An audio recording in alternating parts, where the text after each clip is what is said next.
When I was laid off at age 56 back in 2020, I realized I needed to stop over-consuming and I started living frugally. Now, I'm all about a frugal lifestyle while also having the best time of my life. I turned 60 this year and I realized that I really need to save for my upcoming retirement. And in 2025, I'm going all in on these lessons. Whether you're trying to save money, simplify your life, or prioritize what matters most, these tips will help you make the most of the year ahead. 1. Quality over quantity. Being frugal doesn't mean being stingy. It's about being smart with your spending. For 2025, I'm prioritizing quality over quantity in every area of my life: clothes, home items, and even food. Instead of wasting money on cheap, fast fashion that wears out after one washing, I'm opting for high-quality pieces I can find secondhand while thrifting. Not only do these items last longer, but they're often unique and more affordable than buying brand new. This mindset also applies to home essentials like cookware or furniture. I haven't purchased any furniture items in years. I'll take furniture pieces that people no longer want. I'll often need smaller pieces which work better in my home. And I'm borrowing some of my youngest daughter's furniture while she's away in Santa Barbara.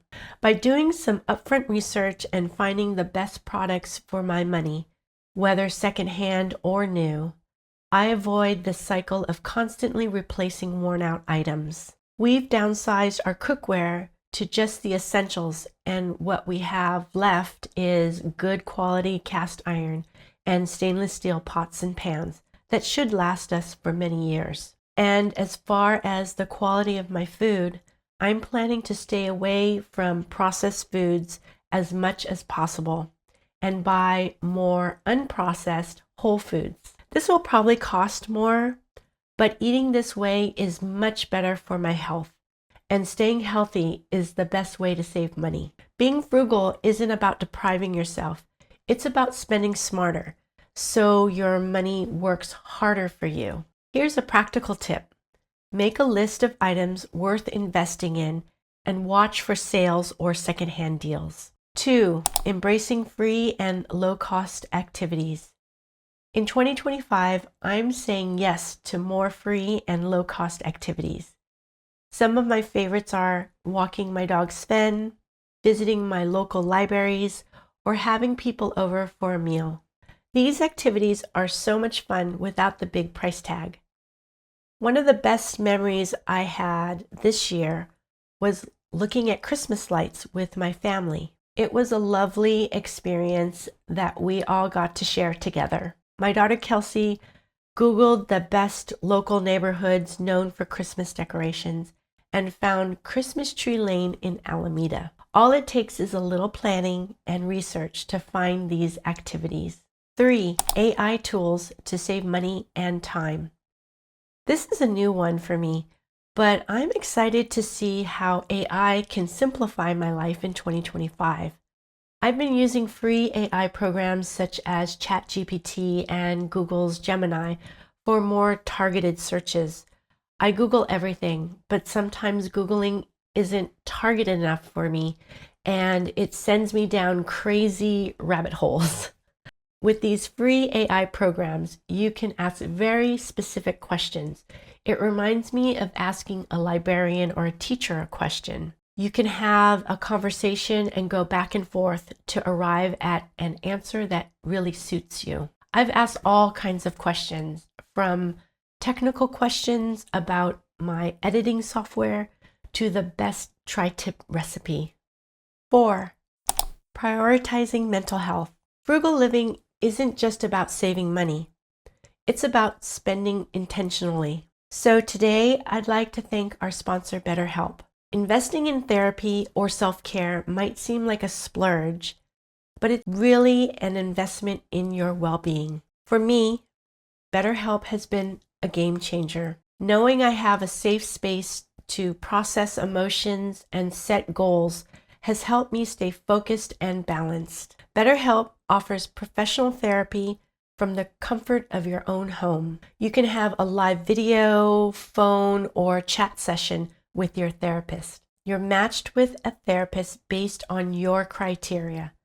It's very easy to schedule, as well as automatic reminders of your upcoming appointment are sent to you. And it's easy to change therapists for whatever reasons you might have.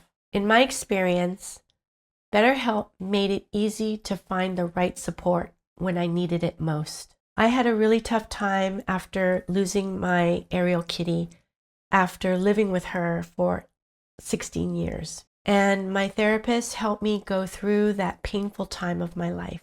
So, if you're struggling with anxiety, grief, or anything weighing you down, consider reaching out for help. As a thank you to my viewers, BetterHelp is offering a 10% discount on the first month through the link below. Thank you, BetterHelp, for sponsoring this video. 5. Budgeting for flexibility. In 2025, I'm planning to create a budget that allows for spontaneity. For example, I'll set aside a small YOLO fund, or you only live once fund, for unexpected treats like going to a concert or taking a short weekend trip. This way I can enjoy life without derailing my overall financial goals. This YOLO fund isn't where the bulk of my savings is going to. I'm putting most of that money away for a trip to Europe with my best friend Denise in 5 years when we turn 65. 6. Decluttering mindfully. Decluttering has taught me to appreciate what I already have. It has helped me appreciate the things I do own, as well as enjoy my home's calm, peaceful vibe. The way I declutter mindfully is, instead of big, overwhelming decluttering projects, I'll tackle one small area at a time, like a single drawer or shelf. This approach helps me avoid decision fatigue and keeps me mindful of future purchases. If I don't love it or need it, it doesn't stay. 7. Rethinking holidays and gifts. This year, I realized that holidays don't have to mean spending tons of money.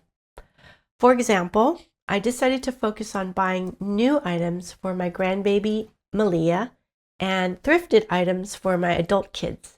I also focused on the holiday meals. This year, I recognized that grocery shopping, planning, and cooking holiday meals actually have a huge value. In the past, I didn't even consider the worth of me making those big, elaborate meals. I felt like it was just expected of me. So this year, I allowed myself to feel really good about preparing these meals and how I contributed to making the holidays special for my loved ones. Practical tip: set a holiday budget in advance and consider homemade, thrifted, or experience-based gifts to keep costs down. 8. Cooking simply. Meal planning has been incredibly helpful for me. In 2025, I'll stick to simple, budget-friendly recipes that rely on just a few staple ingredients.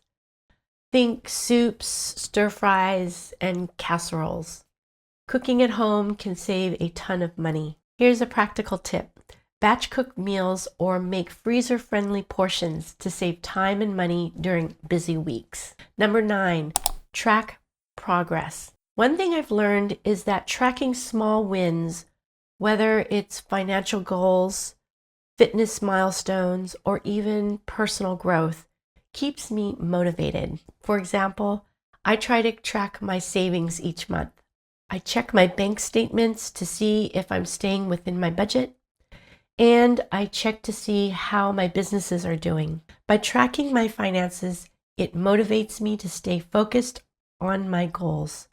In January, I plan to go back to the gym. I recently had laser work done on my left eye because I had 2 holes in my retina. The doctor lasered a ring around the 2 holes to help prevent my retina from detaching. So My doctor's orders are no running, lifting heavy, or jumping around for over a month.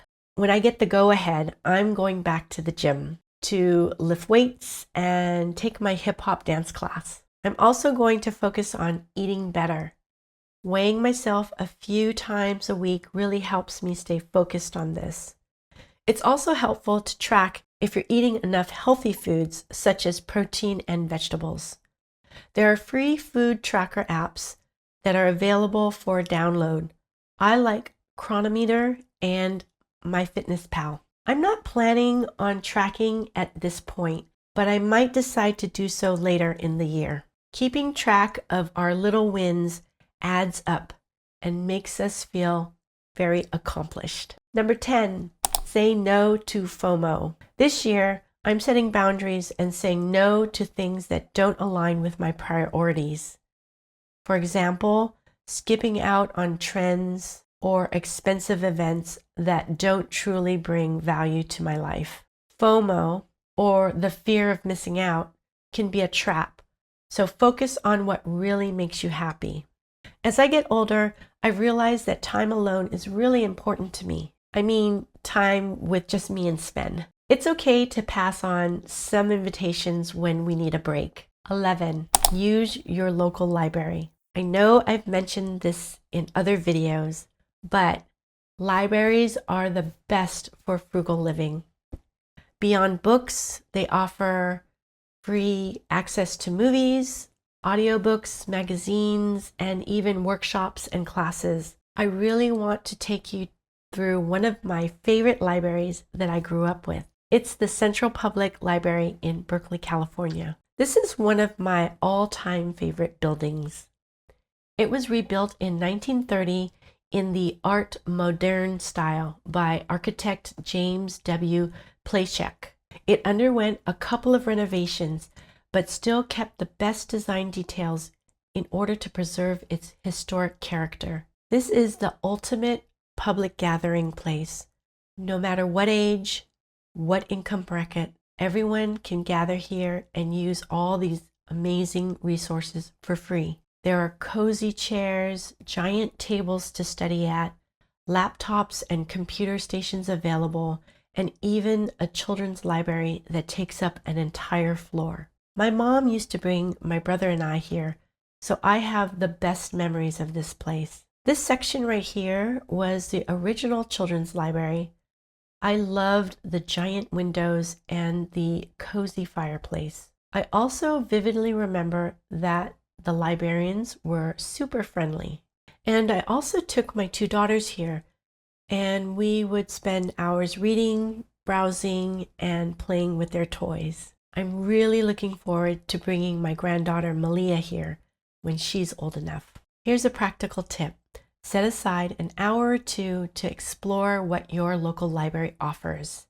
Also, many libraries now offer digital access, so you can use their services from home.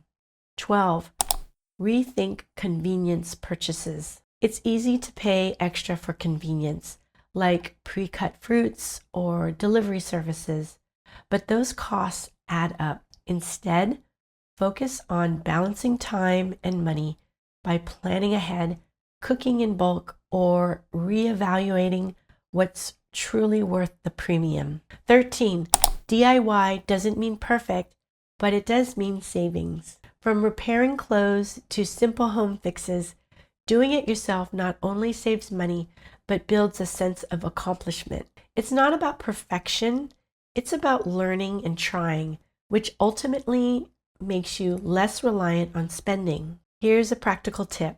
Start small with a DIY project like hemming pants or repainting furniture.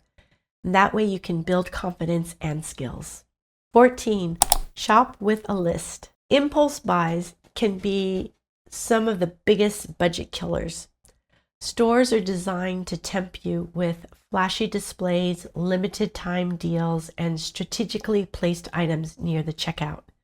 By going in with a clear list of what you need and committing to it, sticking to it, you can avoid unnecessary spending. Before heading out, take a few minutes to plan your purchases. Check what you already have at home to avoid buying duplicates, and organize your list by category to make shopping quicker and more efficient. If you're going grocery shopping, don't forget to eat something first. Never go to the grocery store hungry. Shopping with a list not only saves money, but also saves time and reduces decision fatigue. Plus, it helps you stay in control, reinforcing positive habits and building confidence in your ability to manage your finances. Remember, sticking to your list isn't about deprivation. It's about aligning your spending with your goals and priorities. Practical tip: if it's not on the list, it doesn't go in the cart. 15. Extend the life of everything you own. Taking good care of your belongings reduces the need to replace them often, saving money in the long run. For clothing, wash them in cold water and air dry whenever possible to prevent wear and tear. Use a sweater shaver to depill your clothing. Sweater shavers are inexpensive and will last for years. I've had mine for over 15 years and it cost about $20. Wiping down and conditioning leather shoes or purses will extend their life and make them look almost new again. 2025 is going to be all about living intentionally and focusing on what matters most. I really hope these tips help you live a happy life while spending less and saving more. Let me know in the comments what's something you'd like to focus on in 2025. Also, if you're looking to find personal growth in midlife or any age, check out my Starting Over playlist. Thanks so much for watching. I hope you find wellness today and every day. See you next time.